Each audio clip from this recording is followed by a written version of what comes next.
عمران خان مخالف جماعتوں کے ساتھ مل کر نئے جمہوری میثاق پہ اتفاق رائے پیدا کرنے کو تیار ہوں گے۔ مخالف جماعتیں عمران کے گناہ بخشنے کو تیار ہوں گی۔ موجودہ سیاسی بحران کا حل کیا؟ عمران خان کے بغیر ملکی سیاست کا ذکر ممکن کیوں نہیں؟ امتیاز عالم کا کالم۔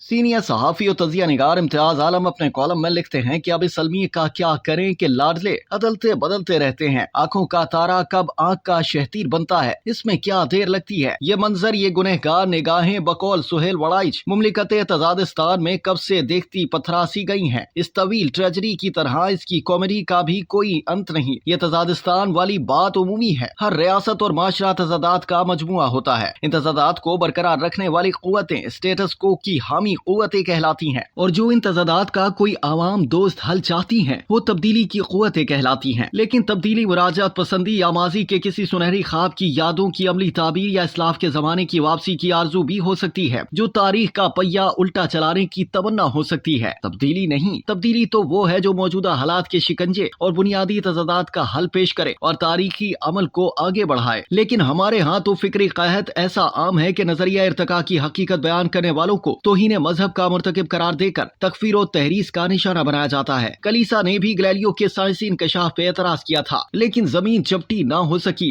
جیسی بیضوی تھی ویسی ہی رہی۔ لیکن بات تو شروع ہوئی تھی اس لاڈلے سے جو ہیرو تھا، محبوب تھا، اور جانے کیا کچھ جو ذوق جمال میں آئے۔ جی ہاں، ہم عمران خان کا ذکر کر رہے ہیں، جس کے تذکرے کے بغیر پاکستانی سیاست کا ذکر ممکن نہیں۔ بھٹو صاحب کے نام پر بھی جنرل ضیاء الحق کے تاریخ دور میں بندش لگائی گئی تھی۔ پھر یار لوگوں نے تنقید کی آڑ میں نام لینا شروع کیا تو اخبارات کے صفحے خالی ہونے لگے، لیکن صبح و شام ذکر یار ہی ہوتا رہا۔ کچھ ایسا ہی تحریک انصاف کے چیئرمین کے ساتھ ہو رہا ہے، کوئی ٹی وی شو ان کے ذکر بنا ہوتا نہیں، پھر بھی پابندی، گویا سویلین کے حق میں سول نافرمانی۔ انتخابات کی تاریخ ہو، سیاست میں لیول پلینگ فیلڈ ہو، نواز شریف کے چوتھی بار وزیر اعظم بننے کی خواہش ہو، انصاف کے ترازو کی بات ہو، اداروں کی آئینی دائرے میں ہونے یا نکلنے کی کہانی ہو، جمہوریت اور اس کے مستقبل پہ قیاس آرائی ہو، یا پھر معیشت ہو اور ثقافتی آلودگی، کوئی بھی موضوع لے لیں، تان عمران خان پر جا کے ٹوٹتی ہے۔ آخر ایسا کیا ہے کہ یہ عمرانی کمبل جان نہیں چھوڑ رہا؟ یہ مقتدرہ کے گناہوں کا ثمر ہے، یا پھر نئی نسلوں کی محرومیوں کے کنفیوزڈ آدرشوں کا سراب،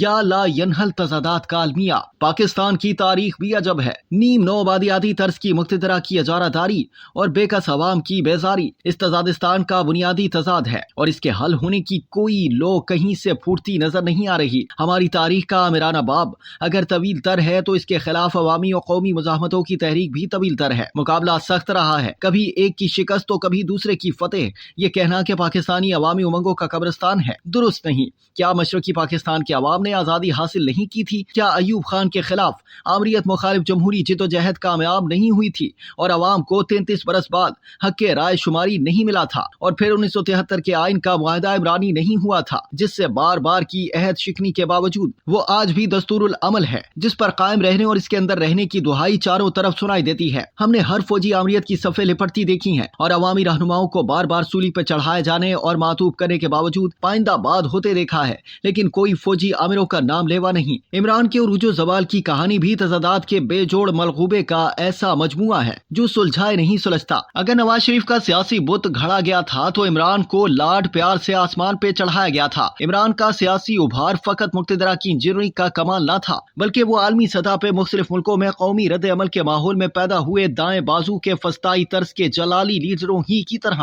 ابھر کر سامنے آئے۔ اسٹیٹس کو سے تنگ عوام اور پرانے وقتوں کی سیاسی قیادتوں سے بیزاری، نئی نسل کی اور خاص طور پر مڈل کلاس کی تبدیلی کی خواہش، پاپولسٹ اور نرگسیت پسند عمران کو خوب بھائی۔ وہ ٹرمپ اور اس قماش کے دیگر غیر آزاد خیال رہنماؤں کی طرح نمودار ہوئے اور سوشل میڈیا کے زور پہ چھا گئے۔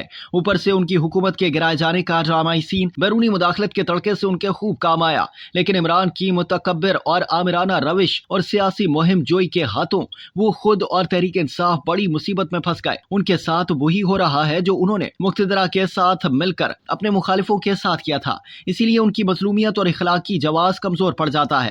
دوسری طرف جو کل تک نشان عبرت تھے، ان کے ساتھ وہی کیا جا رہا ہے جو عمران کو 2018 کے انتخابات میں کامیاب کروا کر کیا گیا تھا۔ نتیجتاً تمام تر سیاست اخلاقی جواز سے محروم ہو چلی ہے، لیکن کل جو غلط ہو رہا تھا